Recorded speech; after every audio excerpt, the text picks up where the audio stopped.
welcome everyone to this session. I'm so excited to be sharing this amazing topic with some beautiful, beautiful people. I am here with Jazz. As some of you know, we do a monthly session called the Coffee Set with Jazz and Abbey. And this evening today, for some of you, because it's daytime where you are, we have got a special guest who we're bringing on, who I recently only met, and she has so much knowledge about this topic that we decided to do a session with us. Also, Jazz Deep is also studying around this topic as well, and we're going to be delving into that. So it's going to be really lovely to be able to hear from some of you as well. We hope that we can hear from a couple of people. There's supposed to be 60 people signed up today to this session. If everyone makes it, I don't know, some people will just receive the replay. I believe that they're in different time zones. So we will be talking a little bit, and some of you will be able to share your stories, even just a little bit of where you are with this topic, because this is a sharing circle for all of us. Actually, this is why we created this.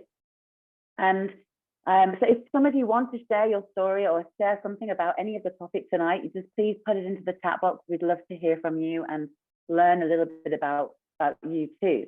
So my name is Abbey. For those that don't know, I've been running the Heal Avalon Facebook group for almost 3 years now. It's been amazing so far.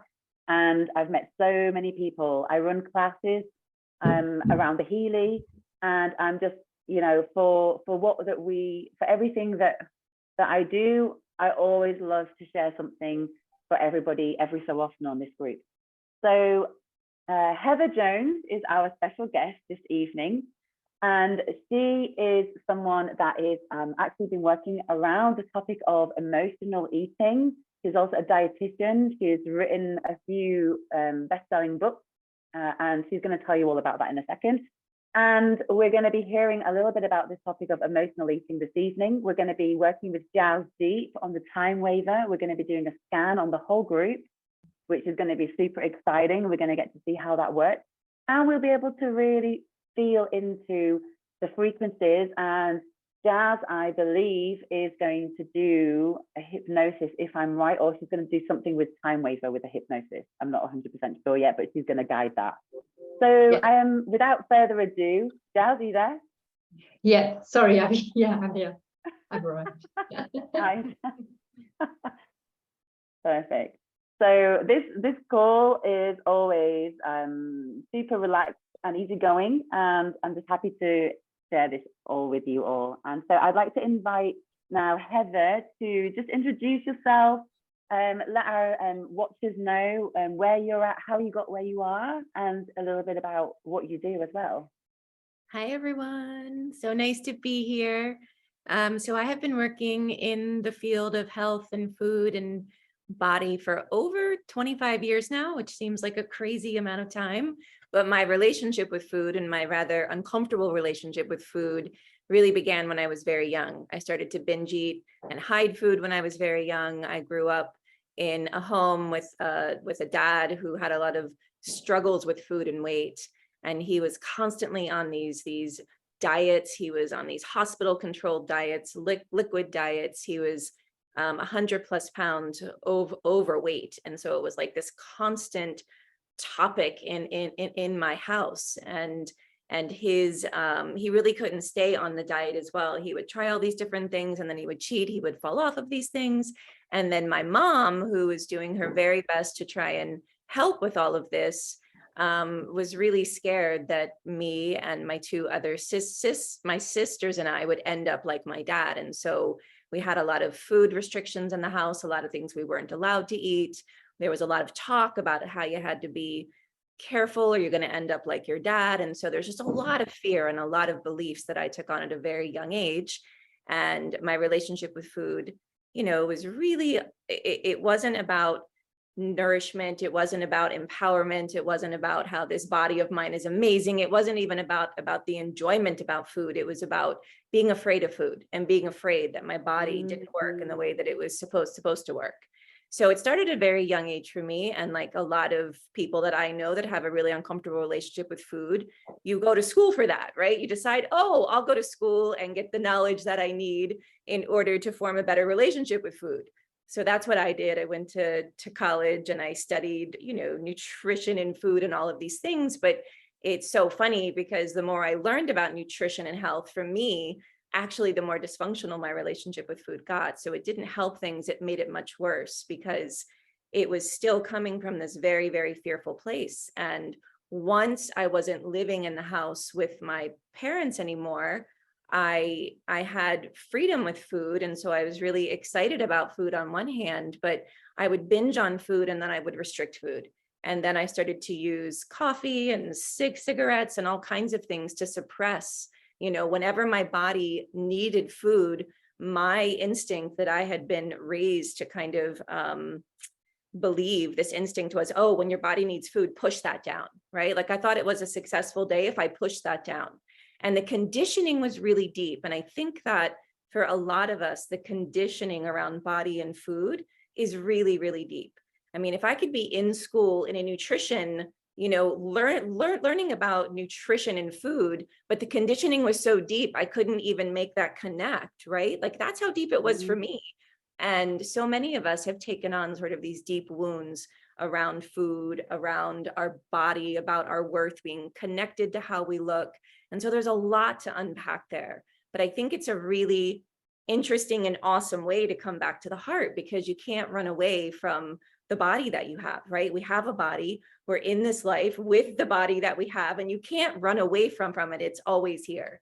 And if you have issues with food or body, whether that's, acid reflux or things with digestion or weight that you can't seem, that holds on, or if you use food to emotionally support yourself, which is what I learned to do at a young age as well. What I love is that it's this beautiful doorway and it's a portal to really understand yourself more. And your body is never, what I think is so important for us to just, really sink into this idea that the body is never against you. Your body is your best friend. And even if it feels like, for me, I had to really untangle these stories in my mind that my body was somehow something I need to fight, right? I was at war with this body of mine, but the body is never at war with you. The body is always giving you a sign, right? Acid reflux is always a sign that there's something going on inside of you that needs love. Digestion is all, if you have something that's going wrong there, how are you not digesting life? How are you not digesting your experiences in life and the emotions in your life? And if you're using food to emotionally support yourself, then what inside of you needs love and support? So I feel like it's a great mirror to understand ourselves, but to really turn around that sort of idea and belief that my body is betraying me, or that I can't trust this amazing, intelligent, magnificent, divinely, created body, right? We have such a natural war with ourselves that we're not really aware of until we start to wake up and really see that. So that's how it started for me. And I had this really uncomfortable relationship with food, and then that extended into alcohol and to drugs. And then eventually, by the time I was 31, my whole life was kind of a big mess. And I started to have 15 panic attacks each day. And a marriage that I was in came to an end. And that really put the brakes on for me. It was like everything in my life, my body was creating all of these experiences in my life to help me wake up, to help me say, oh my God, what is going on inside of me, right? And so that is how I started on this path. And eventually, I was working for a nonprofit health group at the time, right? And supposed to be this person who is helping everybody else with good health. But on the other hand, I had this double life where I was going out every night, drinking, smoking, binging, doing all these really destructive things. And so I felt like such a hypocrite. I felt like there must be something wrong with me, because I desperately wanted to change. I desperately wanted to live a life where I was, had vibrant health and was in a balanced place. But it wasn't until I started to go within that I was able to really create change. And so all of these things that had been the biggest pain in my life, from, I had trouble speaking when I was young. I struggled, with food. I struggled with these panic attacks, but all of these things ended up being the exact thing that woke me up and got me back to my heart. So that's kind of like the introduction of that. And I can share that chart. Amazing, amazing. Just to kind of follow on that a little bit, because we had a conversation before that we both had a stutter growing up, which is also an interesting topic as well, you know, around the throat. But also, you know, I think we've all been there. For those people who are watching now, I think we've all been there where we've maybe had the way we've been brought up with food. I mean, I remember like being brought up with a lot of sugar, actually, and eating loads of biscuits and all sorts of stuff. You know, I would be hiding it as well in my room as a child, just because I wanted to eat so many biscuits. And even to this day, I still struggle with sugar. And I know that it's really part of my family thing. I think every family has a way, doesn't it, to comfort themselves with food. And I definitely want to comfort myself with sugar when I feel a certain way. And it's really, I notice how my whole psyche changes when I eat sugar. And when you start to realize that, and like you said, you know, you have all these big life changes and life experiences to wake you up. And I'm extremely grateful for all mine as well. I think it's hard. If you can overcome it, it's amazing, because, you know, for those people that are going through challenging times, maybe are still going through addiction processes, there is a way through it.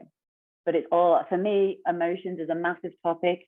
And I think that if we can just really look at our emotions and find a way to look at that and get emotional intelligence around it, then we're really going to go deep with it.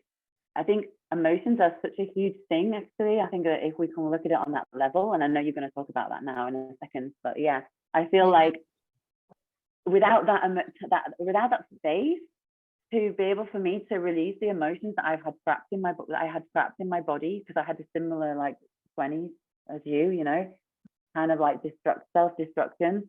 I definitely learned by expressing whatever emotions I had inside of me through also dynamic meditation and a few other techniques, to understand what my emotions were and that it wasn't something that needed to be suppressed. And we do look externally for the answer, and actually it is all within us, and it's about that understanding that. So I really resonate with what you're saying, definitely. So you should be able to share the screen if you wanted to share a little bit also what we talked about, and show everyone your perspective. Yeah, I'll share this awesome chart that really helped me to understand myself. And it's from an energetic point of view, which is helpful, since the HEALY, of course, is a device that helps us to understand that. But the emotional thing, you know, we aren't given that. At least I wasn't given that point of view. Nobody, you know, my mom didn't understand how to support herself in an emotional way, so she couldn't share that with me. So many of us are like the first ones in our line saying, okay, this stops with me. I'm going to learn how to emotionally support myself. I'm going to learn how to create a loving relationship with myself, my body, and with food, right? It has to start with us, because we aren't given these tools. So this is a chart that I think is amazing. And I think in the diet and health and weight loss world, so many of us, and I certainly did this for so many years, we are trying to create change from this place that David calls force, right? And David is a consciousness science researcher, and he has many books, and his books are all so good. But he really understood frequency, emotions, the energetics of life, and how this all works. And so when I saw this chart, it just made so much sense to me, right? When you are in a place of shame or a place of guilt or a place of grief or fear, you tend to get stuck here where you don't do much. Or you might occasionally lift up into this space here. And this desire, by the way, is not like a heart's desire. It's more like an uncomfortable craving desire, right? And so you might lift up into this emotional space right here, and then go into one of those spaces where you're like, okay, this is it. I'm going to get on the right diet. I'm going to restrict all the food. I'm going to force myself to do the things I need to do. And you try in this like hyperactive place to create change. But eventually, if you don't have tools to emotionally support yourself and you haven't done the internal work, you eventually end up sliding right back into the old, you know, ways of being before. And then you end up here. And this is like the loop that most people stay in right here.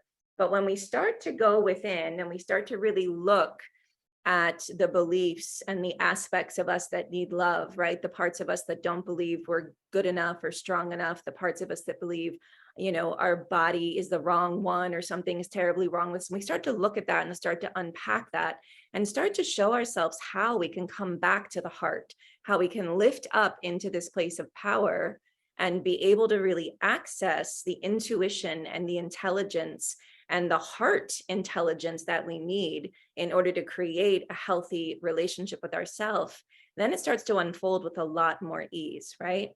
And what's amazing is that, the more you do this internal work, the easier it is to stay in your heart. But you don't have to meditate for 10 years in order to access your heart. You can train yourself through breath work and through different, things that you can do to help you get into your heart every time before you eat, and to start to really unpack and untangle that emotional relationship with food. Like even just kind of setting the intention for yourself every single day before you eat or drink anything, just take a few minutes to take some deep breaths and come back to the heart and really check in. Am I actually eating this thing because my body needs food? Or am I trying to emotionally support myself here? Starting to unpack that and become more mindful and more aware. And that really helps. But the more that we do the internal work and lift up into this place of power, the more we're able to hear the spiritual intuition and the guidance inside of us. And we're able to hear what our body is trying to tell us all the time, because the body is intelligent. The body knows what you need. And I think what happens, intuitive, eating from an intuitive point of view is something that you hear in my world quite a bit. But a lot of people are trying to eat intuitively, still in this lower and energetic place.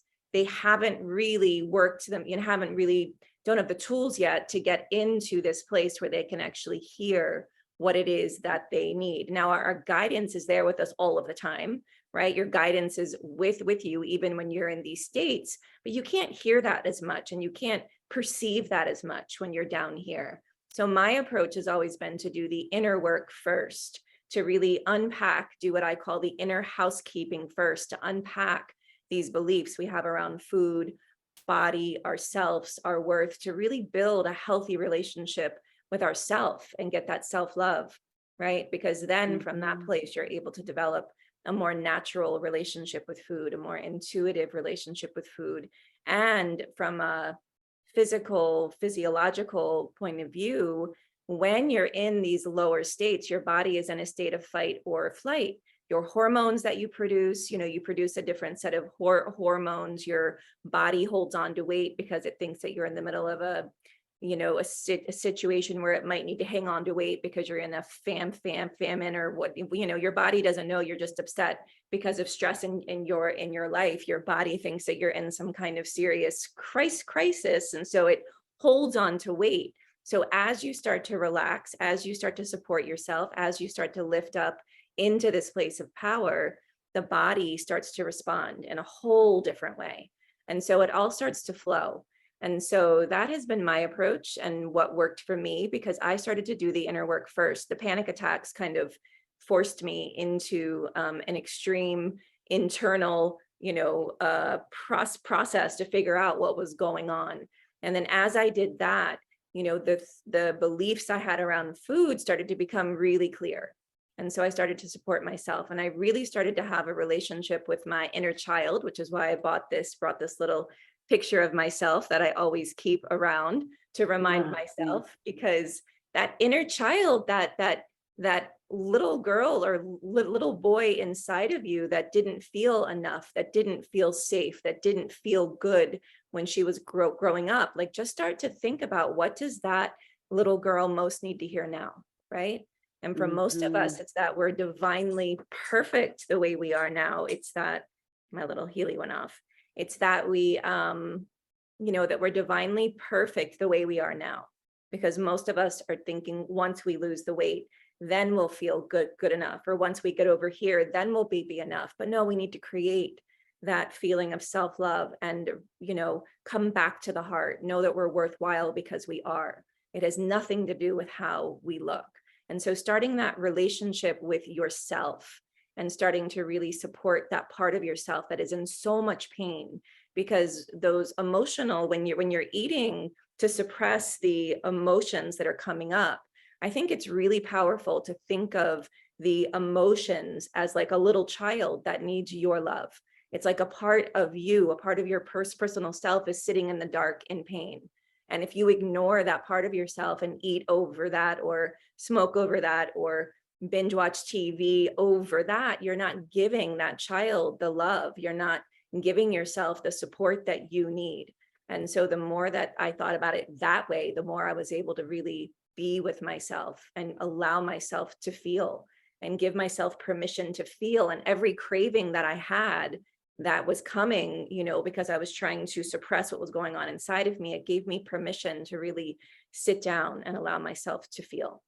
So that's my experience. Wow, it makes so much sense though, doesn't it? Like, I mean, I know from a human design perspective, because for those that know, I love human design. And as part of the training, you learn about which environment you should eat in, like just your environment and how, like for some people, for me, it's like inside a cave, like on my own. Inside a cave like, for on your example, own. Inside Yeah. the cave on my own. Yeah, like Wow. for example, that. And there's like around that, there's always something around that. And he always said, so the guy who channeled human design, he said, it's not what you eat, it's the environment that you eat in, which is the same as for your emotional inside, what's going on within you. But I love this table. I love this so much because it's visual and you can really understand it. And I actually think that this chart, I mean, you probably can use this for everything. Like, for example, even manifestation or for anything, bringing something in. If we want to bring something in to our field and we're coming it from this desire, like craving place, we're probably not going to receive it because we're coming from this craving hyperactivity stage. Whether if we can come to peace, joy, and love and gratitude, then you're going to bring that in quicker. So actually, this chart is great. It's brilliant. Well, and I love the idea. Yeah. I love that, because if you get to the feeling of what it is you want to create anyway, right? The reason we want anything is because how we're going to feel once we get that thing. So we want to lose weight because we think we're going to feel good enough, or we're going to feel free, or whatever, most for a lot of people, especially with feeling free, we think we're going to free once we get there. Right. With money too, we think we're going to feel free once we draw in the money that we want. But if you can, through your own choice, create that feeling of freedom and health and vitality and abundance in this moment now, right, then you're going to actually draw things to you with a lot more ease, and you're not going to be in that place of like gripping for it or trying to like get it from this unbalanced place, because you're already energetically in that place, right? So once I was able to bring myself to an energetically freer place and able to love myself exactly where I was, even with 15 years of destructive, behaviors and all of these things that I had done, when I was able to accept myself, I created that feeling of unconditional love and all of those higher things in my now. And then the relationship with food was able to unfold with a lot of ease. The other thing I did, I wanted to show you one more little quick thing that I made. The impact of what you believe, of course, right? And most people are struggling with food and body and weight, and that's the circumstance that's in their life, but they don't look at what they believe about that, right? Because your beliefs, of course, influence how you think, and how you think influences how you feel. And how you feel influences how you act, and then how you act influences what you experience, and then that reinforces your beliefs. And most, they have the circumstance of extra weight or eating in a way that doesn't serve them. And most people just go right to this. They go right to, let's change how I act. And they don't look at the beliefs and the thoughts and the emotions that are driving all of this. So as you start to do some of that, unpack that and really think about, what do I believe about my body? What do I believe about food? And that's an easy exercise that you can do, just right at the top of a sheet. What do I believe about myself? What do I believe about food? And just list everything that comes into your mind. When I did that for myself, I mean, the things I believed about food were insane. Like, food is dangerous, food is bad, food, like nothing about nourishment. Like, it was a very, dysfunctional and out of alignment belief system that I had around food that I couldn't see. And once I saw that, it's like wearing a coat that's too small. It's like, once you see that, you're like, oh my God, I just want to take this coat off and put on something that feels good to me, which is food is a gift. Food is something that nourishes me. Food is something that I need to be alive. So how can I shift from eating to shrink myself to eating to nourish myself? right? And even though I had years of nutrition training, even though I was working for a nonprofit health group, even though I knew that intellectually, not until I started to do the emotional work and allowing myself to feel and unpacking what was going on inside of me, did I actually embody that and start to be able to really, you know, create a nourishing relationship with food from a place of self-love. And it's same thing with anything, like whatever it is you're trying to create, once you get to the feeling you're trying to get to, then why not just create that right now? Yeah, absolutely. I'm so with you on that one. It's all about the emotions and the thoughts that create the beliefs. So this is actually a good point now to talk to Jazz, because I know she's always talking about the mind as well and about how we're thinking. Jazz, do you have anything to add around this topic before you start with your TimeWaver? Thank you, Abbey. Thank you, Heather. That was amazing. Well, on just following on from what Heather said, I think it would be really interesting if we just have in the chat box people putting the answers to those two questions that Heather actually asked, like what do we believe, what do you believe about food, and then what do you believe about your body? Because I can really use these and help create the sort of anti feeling if it is a negative feeling on the TimeWaver. So I don't know if you guys want to do like a bit of an interactive. The antidote. We need the antidote. And Jazz, I would love to hear from you, because the HEALY device only came into my world about 6 months ago. So I don't really understand the frequencies the way that you do. You've been working with these frequencies for, I don't know, 10 years or something like that. But I knew intuitively when this came in that this would be an awesome tool to help people come back into a balanced place. And I knew that it was a great supportive tool, right? Like, I don't think there's a golden bullet kind of anything, right? But it is something to support us as we come back into our more powerful natural selves. But I'd love to hear from you about how this can support people from a frequency point of view to help them come back into a balanced place with food, body, and health. And I know you have like a weight loss frequency that you have created, or a program, or so thank you, Heather. In terms of how can frequencies help,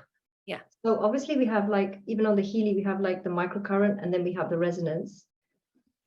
For me, going like forward from what you were saying, Abbey, as well, the mind is like the biggest frequency generator that there is. So if we are really not, like you said, Heather, we're not working on our deeper emotions, we're not working on our self-love, and we're vibrating this frequency, yes, it will help for a little while. But once, because the level of food is the level of densest matter.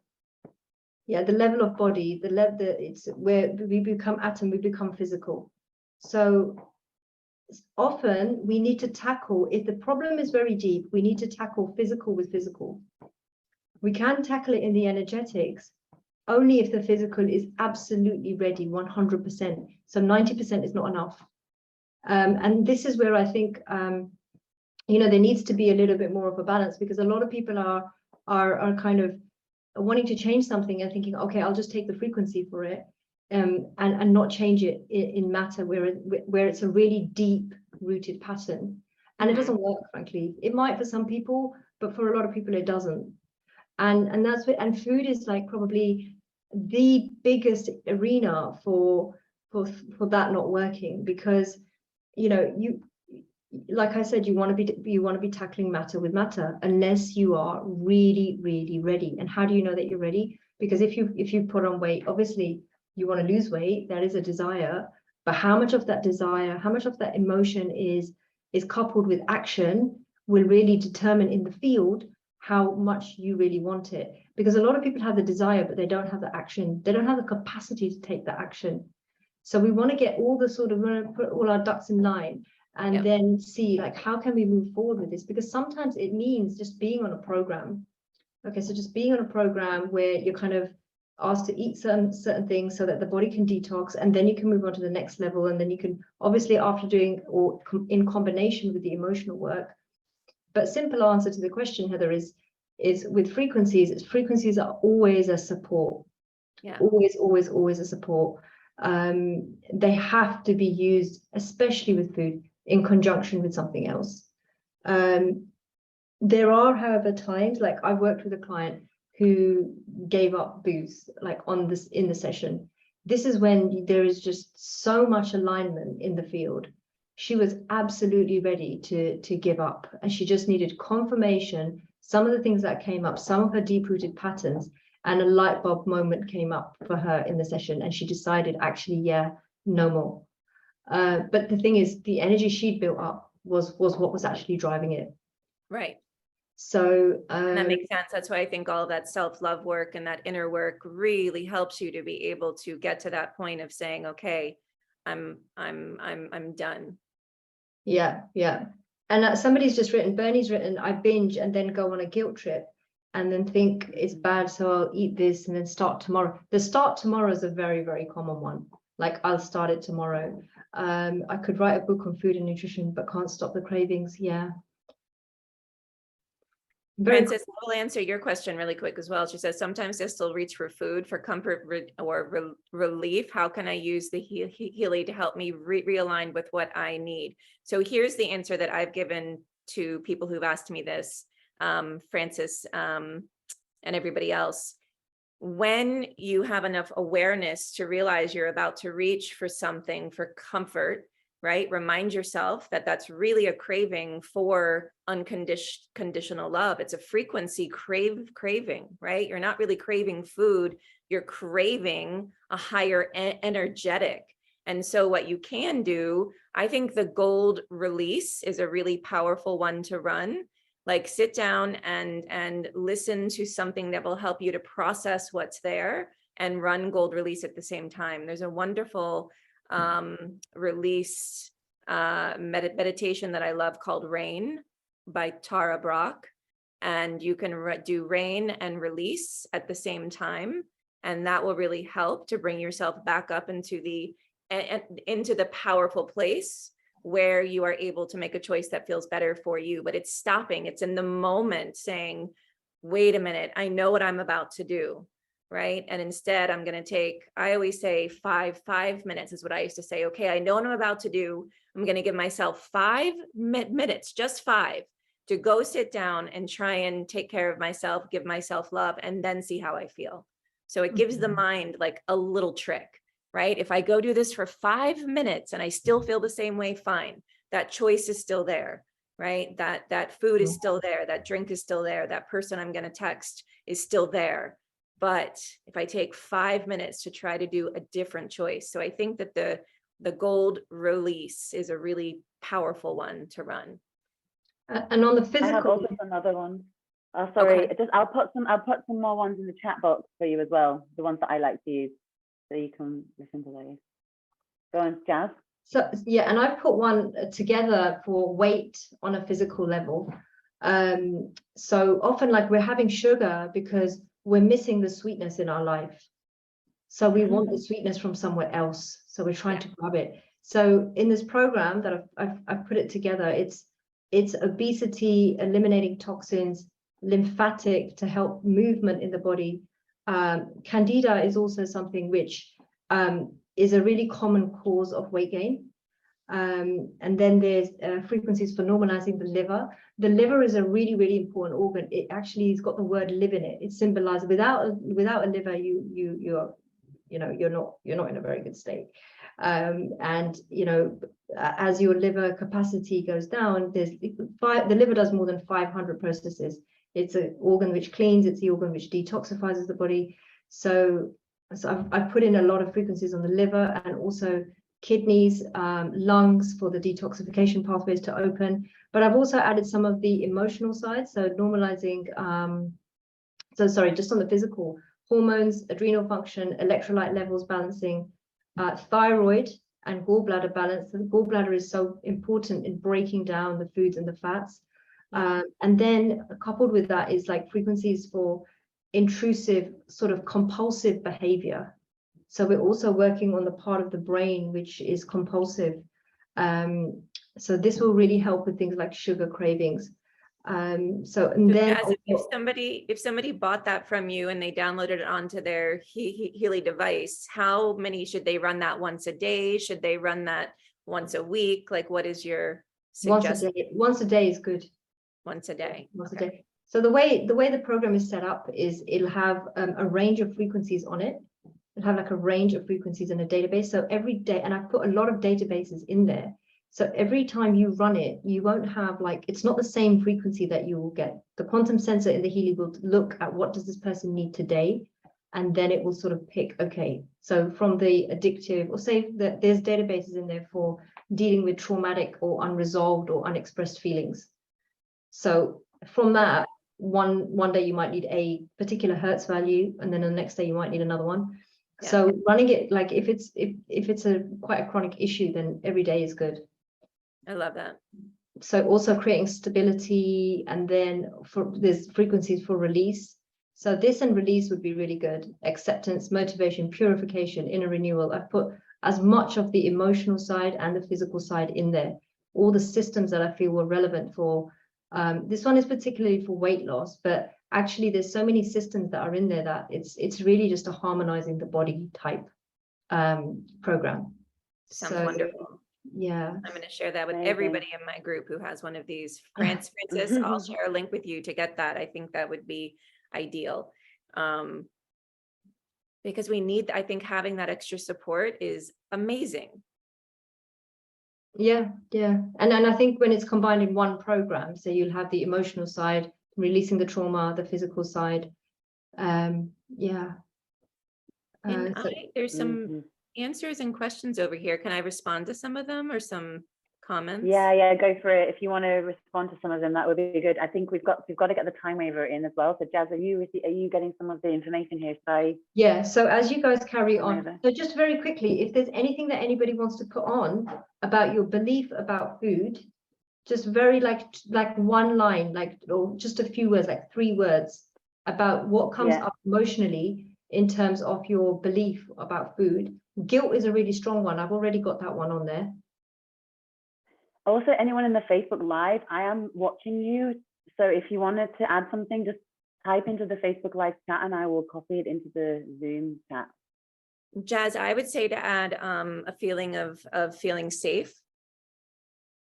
Oh, into the program? Yeah. Oh, into the TimeWaver. Yeah, okay. Yeah, because the comment Rosie here says, I feel there's something about lack, needing to store fat while there's food available. I think there's a past life aspect here. Yeah, so, and I'm just going to give you my perspective on past lives. If it's coming up in your quantum field right now, then it's present for you in this life here and now. So if you deal with it in this life here and now, that's really all you need to know. That's my point of view on that. That will send those frequencies back to those other aspects or other lives, but you wouldn't even be able to connect with that other aspect of you if it wasn't frequent, if it wasn't energetically going on in your right now. So Rosie, what that feels like to me is a feeling of not having enough food. And maybe this is something you experienced when you were a child. That may be a reminder that comes back, but it's like, maybe you grew up in a home where there are a lot of other kids around, you never felt like you had enough. And so there's some aspect of you that's always feeling like she needs to hoard food and even needs to hoard extra weight so that you are safe. Does that make sense? Let me see if you respond. And when you start to focus on the fact that you're safe, like purposely put your consciousness, right? Okay, good. So I'm guessing that happened when you were young. And it could be that another lifetime experienced that as well. But again, it's happening in the now. But really tomorrow, and starting when we get off this call, focus intentionally on how you have enough food. Do you know what I mean? Look around and say, oh, I actually have enough food right now, right? If you are purposely putting your attention on there, oh, I have enough food. Oh, I'm actually safe in this moment here and now.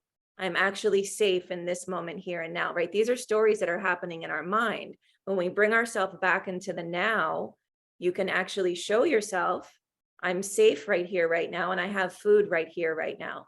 And that will allow yourself to relax more into the now so that you stop yourself in that cycle. Does that make sense?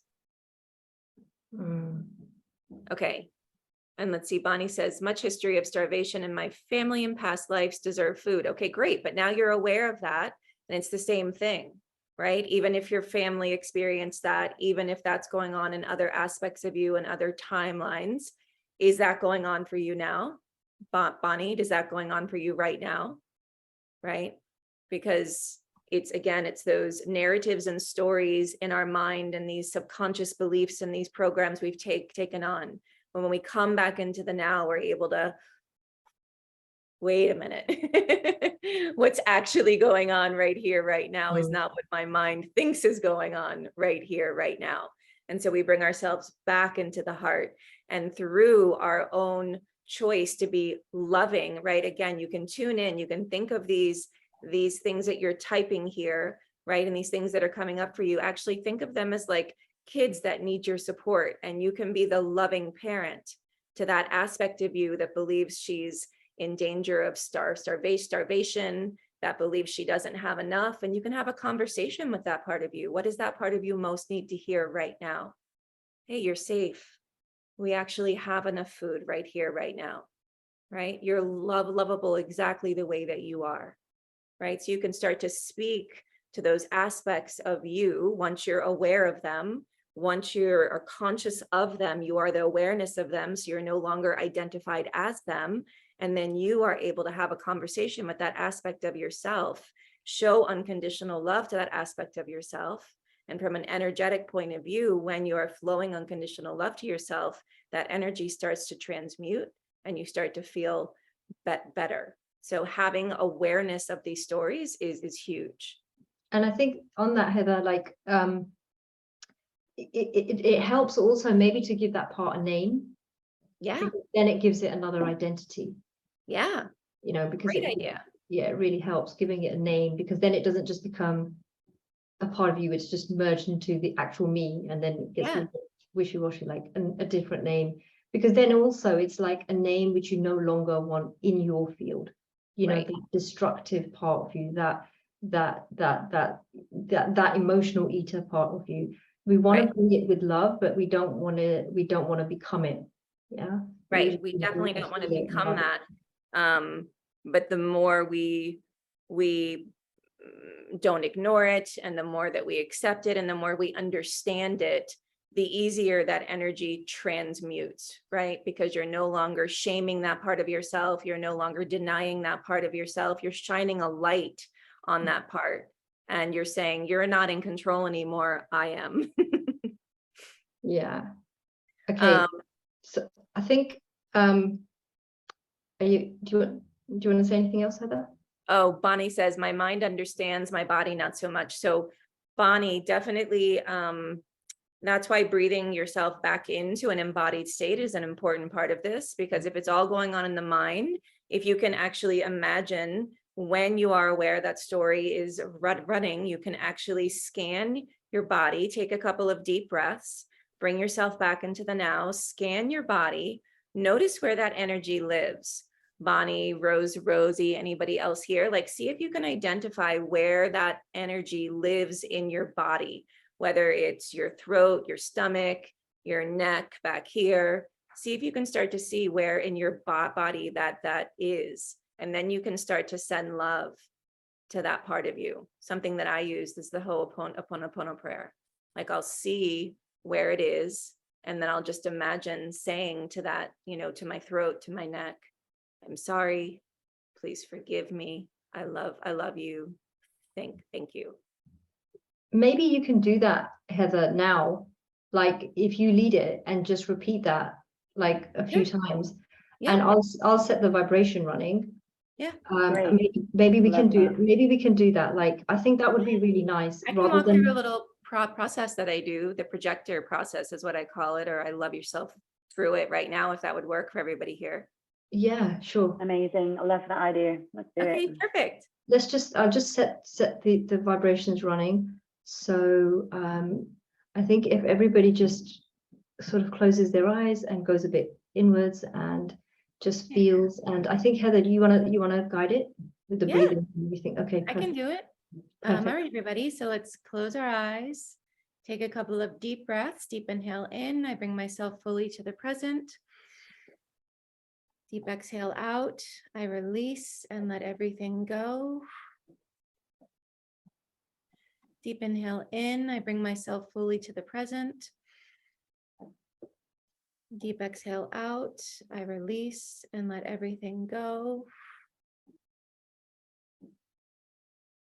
And then right now, just to help us become aware of anything that's ready to be released, in your mind's eye, the same way that you would imagine yourself going on vacation or going somewhere fun, like sitting on the beach or going for a walk in the forest. Imagine in your mind's eye now, and you can actually see this like you're sitting on a chair. Imagine in your mind's eye that you're sitting in a chair, and in front of you is a projector, like a giant screen.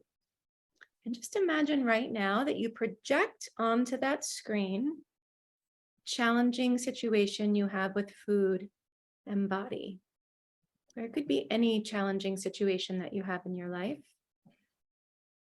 But a lot of us struggle with body and food, and that's what this is about. So just project that onto the screen, noticing that you're sitting on the chair and that you're safe. And as you notice whatever is playing out on the projector in front of you, start to be aware of the energies that start to come up as you watch this scene, and play it out in full color, whether it's you binging or it's you trying on clothes that don't fit well, or whatever scenario comes into your mind. Play it out in full 3D color on the projector now, and start to be aware of the energy that comes up as you watch this scene unfold.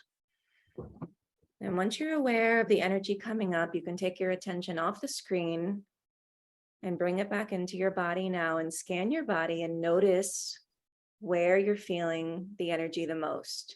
You're aware of the energy, you're not lost in the energy. Notice if it's in your throat, if it's in your stomach, your hands, you might feel it everywhere. Just be aware of where the energy is. And then when you're ready, you can focus your attention into that place now. And then just repeat these words with me. It's the Ho'oponopono prayer. I'm sorry. And you can say these words out loud with me. You can put your hands on your heart. Again, directing your energy into the part of your body where you feel this most. And just say these words out loud with me.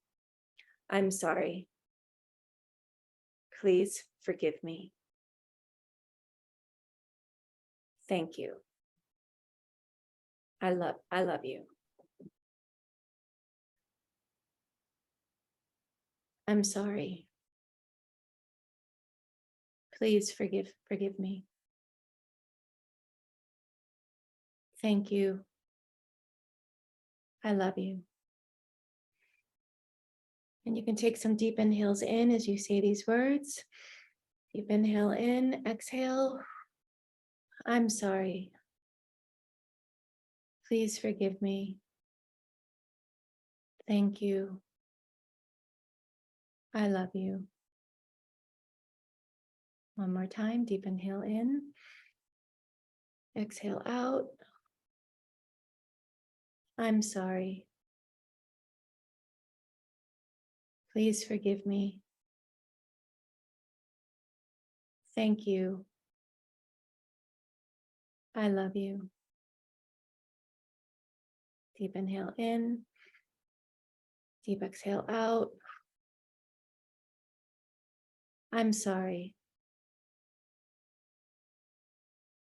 Please forgive me. Thank you. I love you.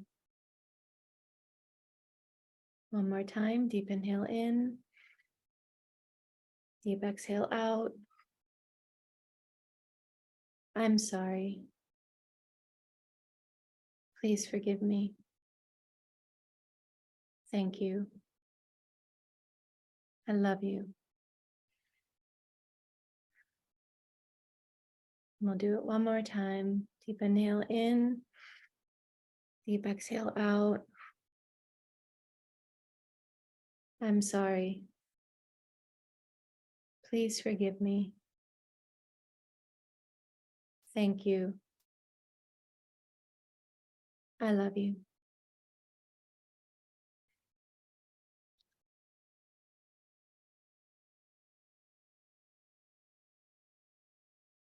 And if you want to, you can even start to have a conversation with that emotion now that it's calmed down a little bit. Just ask that part of you, that emotional entity that's there, if it's anything it wants to share with you.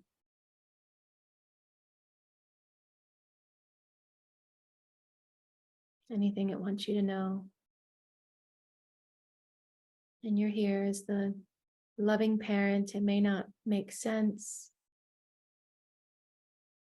This part of you may be very scared, very alone. You may just want to be seen. But you can be the loving witness to whatever this part of you wants to share.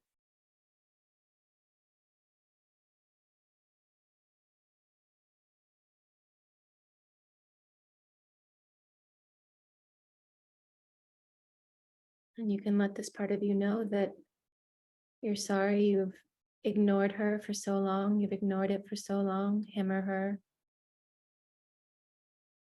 That it's not alone, that you're here now. You're in charge. You're not going to abandon him or her anymore.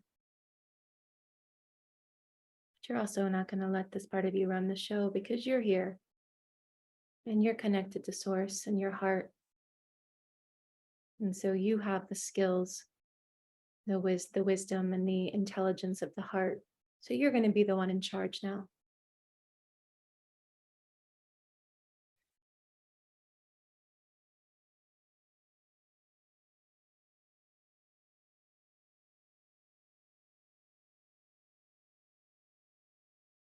And it might take some time to form a relationship with this inner child,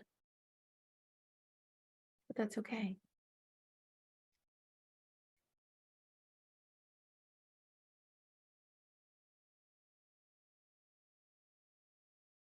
The more you do this, the more you're connected to your heart, yourself, the more you remember your power to transmute whatever is there, and the more you have compassion for yourself and this part of yourself that's reaching outside of yourself for love.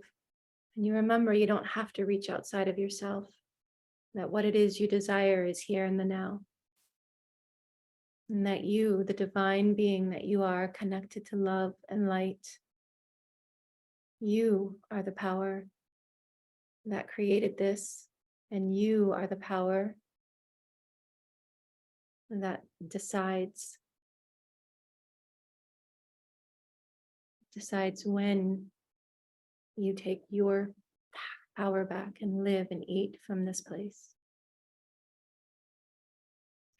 Nothing outside of you controls you. You're the power that decides.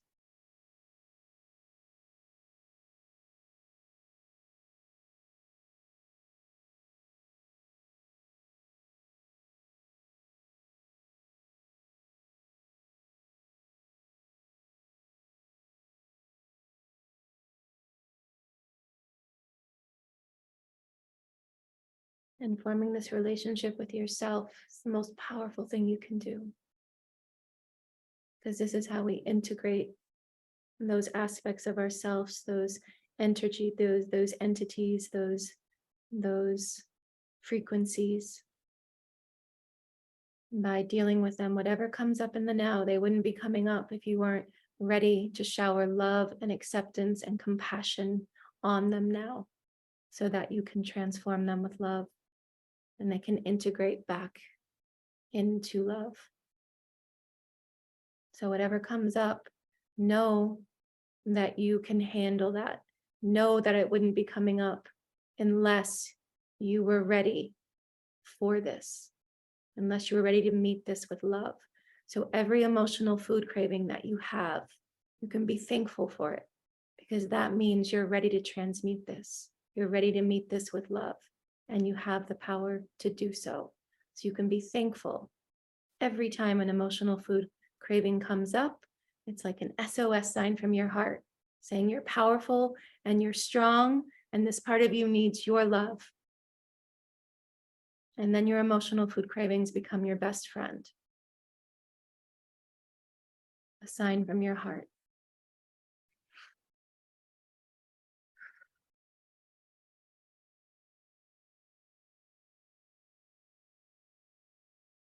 And you can always use these words. I'm sorry. Please forgive me. Thank you.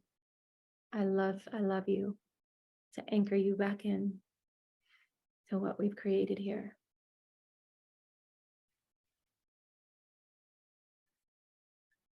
Okay. You want to come back into the now and share how that experience was. Thank yourself. You can also say a little prayer. Dear Divine, thank you for supporting me. Dear Higher Self, dear you, dear me, thank you for showing up, for having the courage to meet these emotions with love.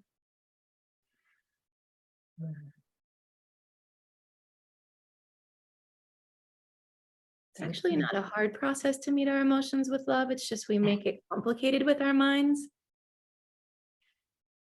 At least that's what I found. It's really interesting, actually, on the TimeWaver. Like, Yeah.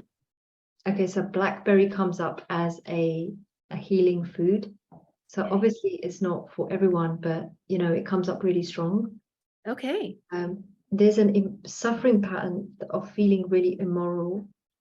There's also a stress factor that I'm in the wrong direction in my life.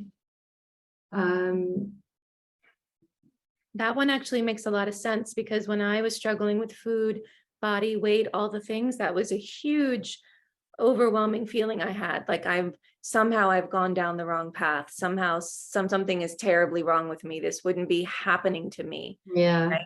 The more I was able to turn that around and say, no, this is a gift. This is supposed to be happening right now. It's happening to help me come back to my heart. That really helped to integrate that. Yeah. And it is on a much more karmic level. So it makes sense if it's really hard to shift. It's coming obviously from probably the lineage or the genetic imprint. Also, I'm on the same level, the karmic level. I'm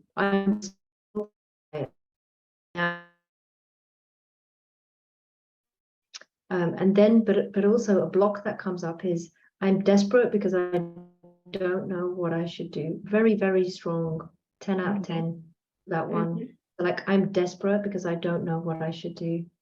Right.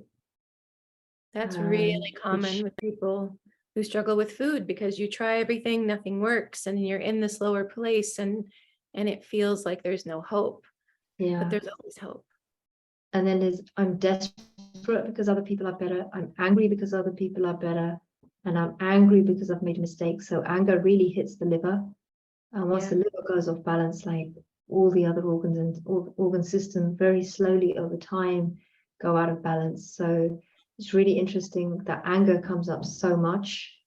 So well, and it's anger, at least for the people that I tend to work with and the ones that are drawn to me, anger always gets directed back to self for the most part, right?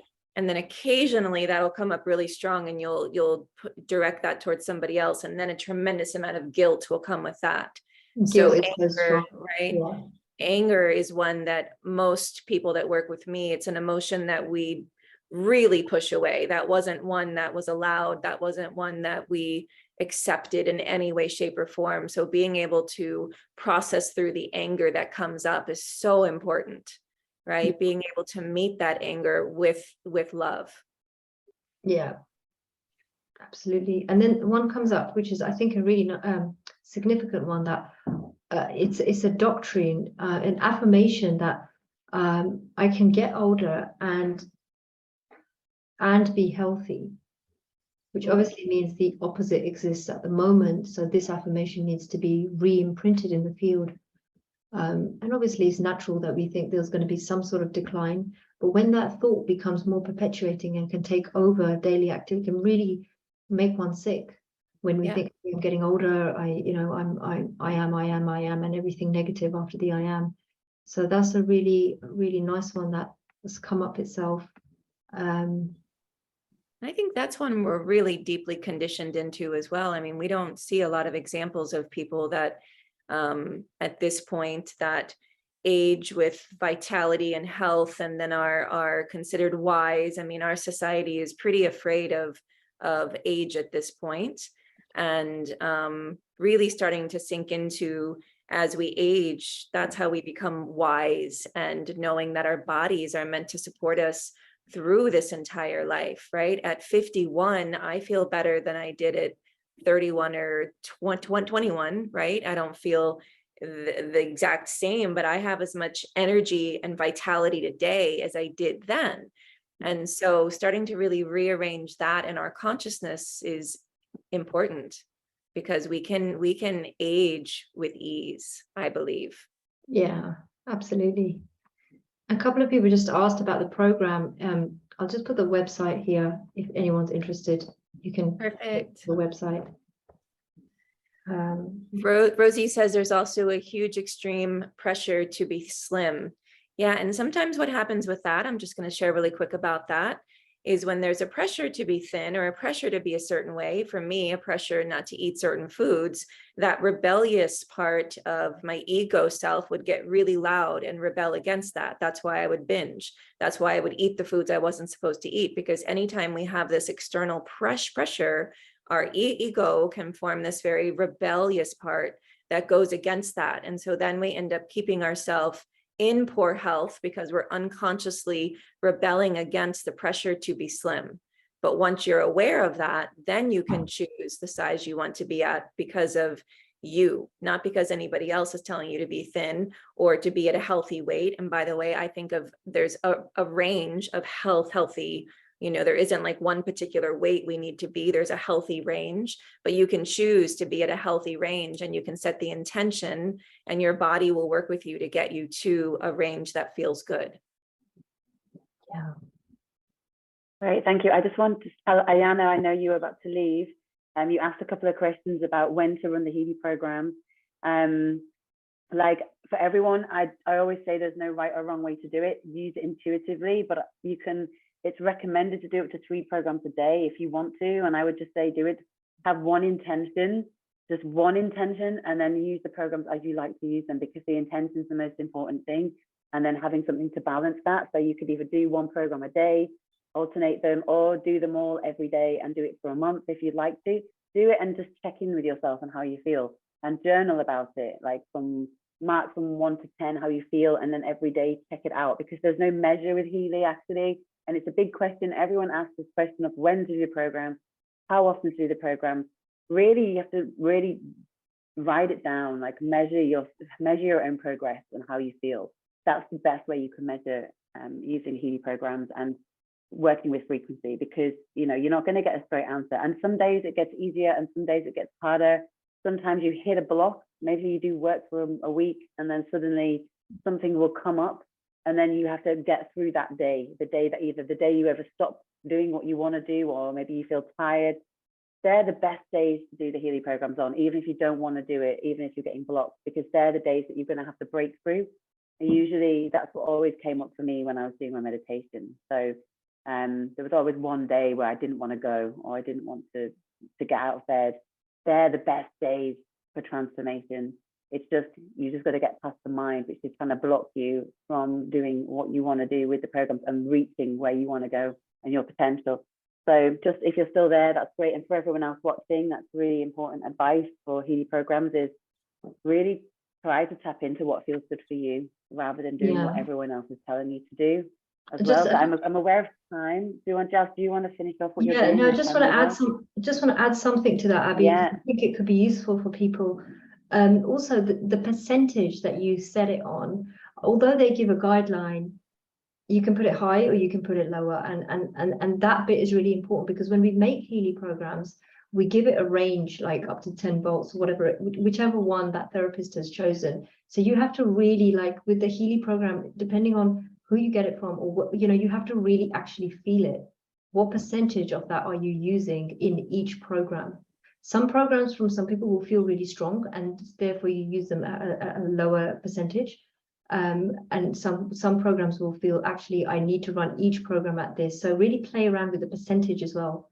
That's something that I don't know if that gets talked about very often. We kind of have like, I'm running each program at this percentage, but play around with it. And more isn't more. Sometimes less is more. Is it because when the circle goes white, does that mean you're at the right percentage? Is that correct? Yeah, the circle exactly. being white means that it's the frequencies are being absorbed. Okay. And that you're being connected. Yeah, I see. So you have to feel through what feels right for you for each of the different. Absolutely. Okay. Okay. You feel. I think as well, like if it becomes uncomfortable, that's when your body can start resisting it as well, because your body is going like, oh, so if it's feeling like pain, or like at the very beginning for those people that had the old wristbands, you could really feel it in them, and it would be like ouch, ouch over certain frequencies. That's probably not a good place to be at. You're better off just being comfortable. I like to feel it. I sometimes feel it more, like my finger starts moving like this sometimes, but it's not uncomfortable. But then also, like for example, some of them with the ear clips, for those that have the ear clip ones, that became, some of them I couldn't go for more than 15% because it was so intense on the ears. So yeah, I would always just like tap into what feels comfortable, not like, oh, let's do loads, because you're going to get the frequencies no matter what anyway. So you get them no matter what. And also you know, like the percentage is you know, they've kind of given, I think, what percentage do they recommend? What do they recommend? They don't really give a recommendation. I used to do mine around 50%, but actually I've turned it up a little bit. There's also a way to turn up the intensity of your HEALY. For those people that don't know how to do that, it's possible. There is a low and a high, and you can do that through the Heal Advisor app. I have a tutorial video on my YouTube link how to do that. It's really simple. You just have to go and click a button and it will turn up the intensity of your HEALY. But you have to go through the Heal Advisor app, and everyone should have that now. So I'll put my YouTube link in the chat box. But yeah, in terms of recommendations, it's only where you feel comfortable. There'll be some frequencies that will suddenly you'll feel them because they're at a certain frequency and your body takes them on. And if that's uncomfortable, then just turn it down. I think that's probably the best advice. And I think, sorry, okay. If I was just going to say, for food, if you are aware enough of your cycles with food and your patterns with food, most of us, it's a pattern, you know, the time of day where you tend to reach for comfort foods the most, or you know the times a day where that occurs for you, you can set yourself up for success and put environmental cues up, like in your kitchen, for example, that say, go run this HEALY program here and listen to this, right? Like you can give yourself environmental cues and actually use those times to remind you to support yourself, because that's when you most need support and love. When you're reaching for food is when you most need to love yourself. You most need to support yourself. You most could use the frequencies. Yeah, absolutely. And we're also living in a very instantaneous world. Like we want results now. So when we're saying, see how you feel, that also doesn't mean like straight away when you finish the program, like give it a day. Like maybe even give it 2 days to see how did you feel after that. How did you sleep after that? No, actually I ran it, I didn't feel anything much. Let me try run another one. You know, like really consider how are you really feeling? Are you giving it time to feel? Because what the frequencies are doing is they're changing the membrane potential of your cells. When this membrane potential of your cell changes and it becomes more balanced, doesn't mean you're going to get the feeling straight away. The body system might have to act, and then you feel the flow of energy possibly a bit later. So really give it time. And like I said, I think the biggest thing, like for me, what I would advise people with the HEALY is like more isn't necessarily more. Like, yeah, just I'm really dropping into the link here just some free resources I have on my site. So if anybody wants to check those out, you can. Perfect. Yeah. Okay. All right, so I feel like we've gone a little bit over. I just wanted to say thank you to you both for just the most amazing session, and I know a lot of people will be watching the replay as well, so it's great that we're able to reach more people to advise around this topic. I think it's such a big one, and I've really enjoyed the session with you both. It's been great. Jazz, I don't know, it's been great to have the TimeWaver frequencies come up as well. Will you be sending them out, or? Yeah, I'll send them out. I'll send them out for another 4 or 5 hours. So just stay in. How is anybody feeling anything at the moment? And can you explain, and there'll be some people on the call that are in my world who don't understand how the TimeWaver works. So if you could just briefly explain what it is you're doing and how the TimeWaver is different from the HEALY device, that would be awesome for, I know some. Okay, so the TimeWaver is just the very simple way to put it is like a giant resonance scan. So I took while you were doing the meditation, I took the print, the consciousness print of the group, and I basically then did some analysis, and these other things that have come up. So when I say that these are the things that come up, these are almost the blocks in the field to optimal health. And so I searched for answers on an emotional level, on a physical level. I only spoke about a few of them. So that's what we're going to now be optimizing to change or shift to reaffirm in a different way in the field. Great. And it like rewrites, it reprints on the field. For those who don't have a HEALY device, you're talking about the quantum field, and you took the scan of everybody's quantum field, which holds the energetics, which makes the physical body. I just want to make that clear to anybody who's does not have a HEALY device yet and doesn't understand how this device works. Because I know I'll put a replay up in my group, and there'll be a bunch there. I'll be like, what? Okay. All right.